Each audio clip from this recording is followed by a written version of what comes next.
తిట్లు తిడితేనే ఓట్లు పడతాయి అనేటటువంటి ఇంకా అదే ఒక ట్రాన్స్లో ఉన్నాడు రేవంత్ రెడ్డి. మొన్నటి వరకు కూడా తిట్లు తిట్టి ఓట్లు దండుకున్నాడో తిట్లకు కొంత సమయం ఉంటుంది. కేసీఆర్ అయితే ఏదైతే తిట్లు తిడితే ఆంధ్రలోను తెలంగాణ ఉద్యమంలో తిట్టినప్పుడు ఆదరించారో అట్లనే ఆదరిస్తారనుకున్నారు. ఆయన తర్వాత తీసి పడేసారు. ఇది గ్రహించుకో. నువ్వేదో మల్లయ్యకు ఉన్నట్టు ట్రాన్స్లో తిడితే ఆయనకు వ్యూస్ వచ్చినట్టు ఇవాళ తిడితే నన్ను చప్పట్లు కొడతారు కేరింతలు అనుకోవడం తప్పు.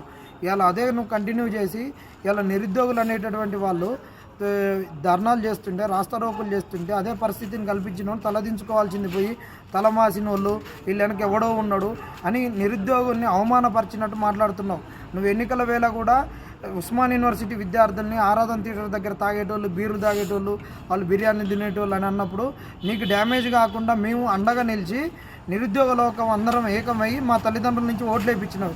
ఇలా నీ నిజ స్వరూపం నిజంగా చూపిస్తున్నావు. అదొకటి. ఇలా పిల్లలు 14 కిలోమీటర్ల నుండి పాదయాత్ర చేసుకొని వచ్చి యూనివర్సిటీకి వచ్చినప్పుడు ఇలా ఆడపిల్లల పైన నిర్బంధాన్ని మోపి మళ్ళీ ఒక వాగా బార్డర్లో ఉన్నట్టు ఒక కుంబింగ్ చేపిస్తున్నట్టు రెడ్ కారిడార్లో అట్లా చేయించినావు. దాని గురించి నువ్వు సిగ్గుపడుతున్నాని ఒక క్షమాపణ చెప్పలేదు. నువ్వు డేట్స్ యథాతథంగా పెడతాని ఎట్లా చెప్తావు? ఈరోజు పిల్లలందరూ చనిపోయేటటువంటి ఒక స్థితిలో మానసిక గందరగోళంలో ఉన్నప్పుడు ఇంకా నువ్వు వాళ్ళని రెచ్చగొట్టి చచ్చిపోరన్నట్టు నువ్వు మాట్లాడుతున్నావు. ఇది కరెక్ట్ కాదు.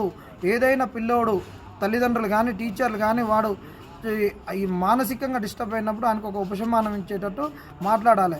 ఇవాళ అందరిని నువ్వు ఇచ్చిన రిజల్ట్ వల్ల ఇవాళ అందరు గ్రూప్ 2 వాళ్ళు క్వాలిఫై అయ్యారు. ఆయనకి రాయరాదు. వాడు నేను గ్రూప్ 2 పోస్ట్పోన్ చేయకుంటే పోస్టులు పెంచకుంటే ఎట్లయినా వాడు అయోమయంలో ఏడుస్తున్నాడు. గ్రూప్ 1కు మెయిన్స్ రాసుకొని హోలిస్టిక్గా ప్రిపేర్ అయినాడు. వాడు రిజల్ట్ రాలేదు, వాడు ఏడుస్తున్నాడు.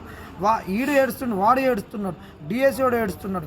ఈ టైంలో నువ్వు విద్యార్థుల్ని ఎట్లా ఫీజింగ్ చేయాలి, అప్పీజ్ చేయాలి, వాళ్ళని ఉపశమానంగా మాట్లాడాలి, వాళ్ళకు ఒక తండ్రి లాంటి పాత్రలో ఉన్న నేను ఎట్లా మాట్లాడాలనేది లేకుండా ఇష్టం వచ్చినట్టు మాట్లాడుతున్నావు. ఇంట్లో ఒక పిల్లగాడే ఫెయిల్ అయితే వాడిని ఓదార్చుకొని ఒక 10-20 రోజుల తర్వాత తిడతారు.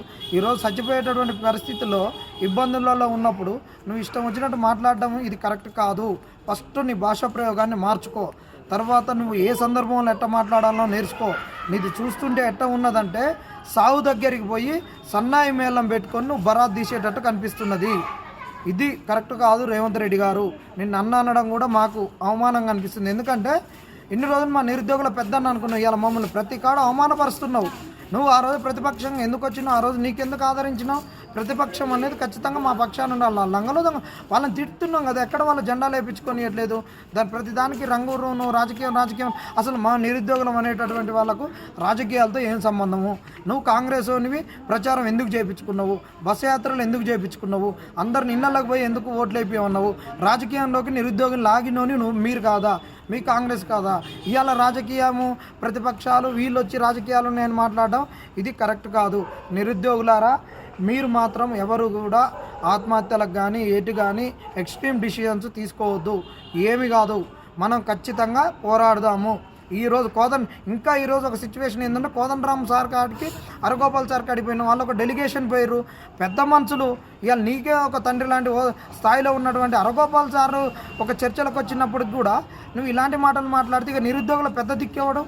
వాళ్ళు వచ్చినప్పుడు ఒక సానుకూల స్టేట్మెంట్లు రాలేదని నువ్వు ఇట్లా తిట్టినప్పుడు ఇంకా అభ్యర్థులు ఏమైపోతారు? ఇంకెవడున్నాడు చెప్పి ఇలా లాస్ట్ రాలేదు, వీని కాడికి రాలేదు, మా కాడికి రాలేదంటావు. నీ కాడికి ఎమ్మెల్యేల కాడికి తిరిగి ఎంపీల కాడికి తిరిగి మీకు మాకు వారధిగా ఉన్నటువంటి పెద్ద మనుషులు కోదండరామ్ సార్ వచ్చి హరగోపాల్ సార్ వచ్చాయి. ఇంక ఈ నిరుద్యోగులు ఎవరిని చెప్పుకోవాలి? ఇలాంటి దౌర్భాగ్యమైన స్థితి నిరుద్యోగులకు రావడం అనేది చాలా దరిద్రము. ఇలాంటి ఎక్స్పెక్ట్ చేయలేదు. నిరుద్యోగులారా, మనం పోరాడదాం.